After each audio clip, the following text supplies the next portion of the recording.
And obviously this is the point in brewing where you just get to sit back and appreciate the delicious smell that comes out of it.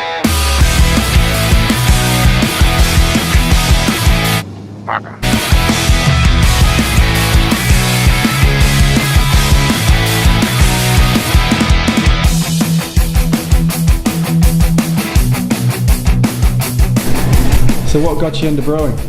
Well, I started brewing a few years ago just at home, you know. I always had it in my head that I was going to run my own business and do my own thing. I just never knew what that thing was.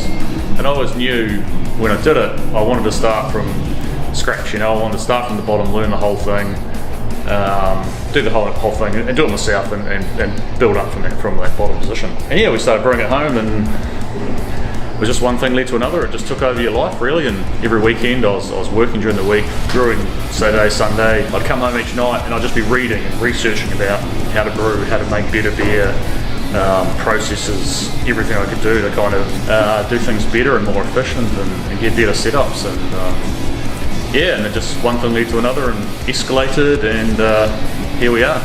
So like I was saying before, mate, I guess we're making a milk stout today, so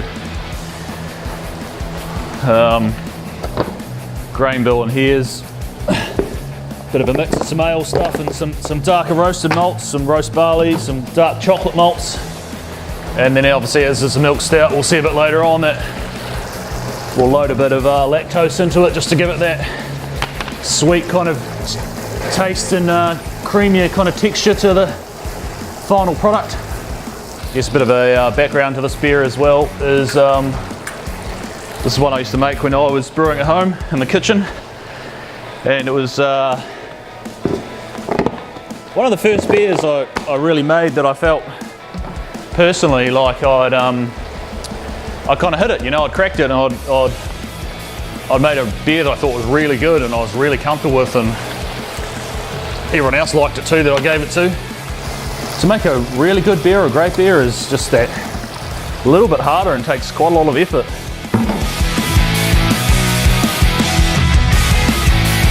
Right, so what do we got? Alright, so a couple of beers here. First one is, this is our hazy IPA, which we call Highness. Highness, yeah. So I guess if anyone wants to know the story about that, Sarah, the other half of the operation, she runs a wee website called highness.co.nz, selling a few products. So that's not a plug at all, but that's just what it came from. So we're having a bit of a laugh about what to call beers. It's quite a hard thing to come up with names, mainly because a lot of names are already taken, you know, like and you don't want to be obviously competing with other people on the same thing. So anyway, so we called it Highness. We thought hazy IPA, Highness kind of has a good ring to it and a good kind of transition through in terms of the style of the beer. It kind of suits the beer.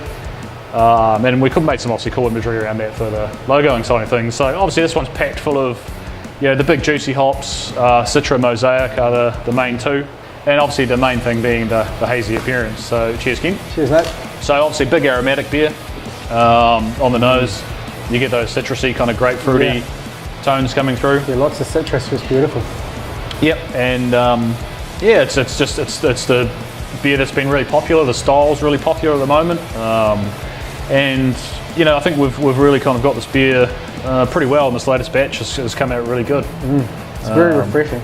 Yeah, refreshing too. It's 6.2% as well, so I mean it's got a wee bit of kick. I mean, most of those kind of beers you want to sit in that kind of range, but I find at the same time, like, you can actually, you know, you can have a couple of them, you know, and you know, it's easy to drink, it's easy to get through. Break down for me what your thoughts are on session beers and what you think a session beer is. I guess there's probably a few ways to describe what you'd say a session beer is. I guess in a blunt sense, it's probably a more low alcohol beer. You might be mainly in that 3 to 4% kind of range is probably where I'd see a session beer sit. And it's the kind of thing where, yeah, it's a bit lighter on the alcohol percentage. So, you know, if you wanted to go out and have 2 or 3 or 4 beers or something, you know, you could actually just sit back and enjoy a couple over those without having something that's a bit more higher octane that could kick you around a bit if you were, you know, getting into it a bit too much. So yeah, session beers, but I have seen some of them obviously in that 5% plus kind of range as well. So, you know, it's interesting where it does sit from an ABV perspective. The other thing too is, you know, I guess it's the type of beer that might be a bit lighter. It might be not as as, you know, say hoppier in your face as something like this style of beer is. So, you know, some people might drink one of these and go, shit, you know, that's really nice, I could really enjoy it, but could I have 2 or 3 of them, you know, in one sitting? Whereas a session beer, you know, it might just be a wee bit lighter on the hop profile, probably more balanced and in the hop to malt kind of ratios with the flavour side of things. So, you know, people can sit down and have a couple without being too dominated by one type of flavour or the other. So yeah, I mean, session beers are a good thing, you know, like we need, you know, good low alcohol beers. There's a few really good ones around. Do you have one that you guys would call a session beer yourselves? I've got probably a couple that I think we've got a pale ale which we call test pressings, which is a 5% kind of New Zealand pale ale. I wouldn't exactly call it a session type of beer, but it probably could, in terms of what we've made to date, it could probably sit in that type of category. The type of beer that's, you know, it's a light pale ale. It's got a bit of flavour, bit of zing from some mochueka and taihiki hops, so it's got some of that limey kind of taste come through. But yeah, it's probably one that, out of what I've done so far, could probably hit that category. But it's not designed as a session beer or anything like that. It's designed as within the range of stuff we've done. You know, a kind of entry level, easy drinking, light, crisp kind of beer. That if I was going to introduce you to the style of beers we've done, it would be where I'd start. You know, where I'd start the chain of events from, something like that. Noisy's been around for a year or so now. Yeah, well, not quite. We only really started selling beer November last year. We kind of obviously had probably a good 6 months of planning prior to that, around every aspect of what we were doing. So yeah, obviously we started actually selling some first beers in November last year. Kind of took off really well, really good positive feedback.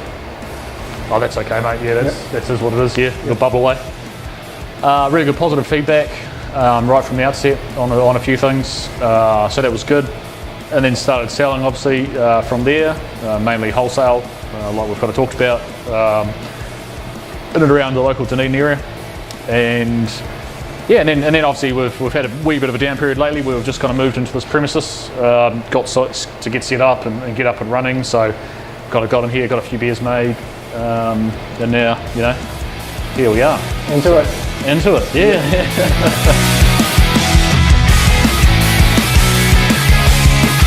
Bugger.